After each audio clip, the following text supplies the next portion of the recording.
Nawapongeza kwa kukamilisha zoezi la kuunda baraza la wafanyakazi kwa kuzingatia matakwa ya kisheria, taratibu na misingi bora. Hongereni sana. Serikali ya Jamhuri ya Muungano wa Tanzania inaendelea kutambua na kuthamini nafasi ya mabaraza ya wafanyakazi kama vyombo muhimu vya kisheria vinavyolenga kuimarisha mahusiano mema kazini, kukuza maendeleo ya jamii na kuhakikisha haki na wajibu wa waajiri na wafanyakazi vinatekelezwa kwa uwiano na kwa maslahi mapana ya taasisi na taifa. Kuundwa kwa baraza hili jipya ni uthibitisho wa dhamira ya Shirika la Viwango Tanzania kuwa Tanzania katika kuwawezesha wafanyakazi katika kushiriki kamilifu katika masuala yanayohusu maslahi yao, ustawi wao na maendeleo ya shirika kwa ujumla.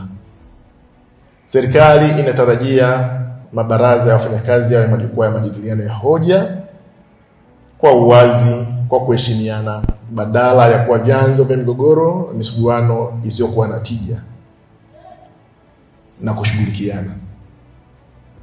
Napenda kuwakumbusha kuwa wajumbe wa baraza la wafanyakazi mna jukumu kubwa na la heshima katika kuheshimu mipaka ya kisheria ya majukumu yenu, kuwasilisha hoja kwa maslahi ya wafanyakazi wote na si mtu mmoja mmoja, kujenga mshikamano, kudumisha amani na nidhamu mahali pa kazi, kuweka mbele tija, ufanisi na maendeleo ya Shirika la Viwango Tanzania na taifa kwa ujumla.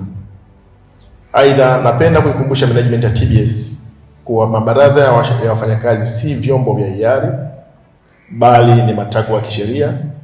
Hivyo management ina wajibu wa kutekeleza maamuzi yote yanayofikiwa na baraza.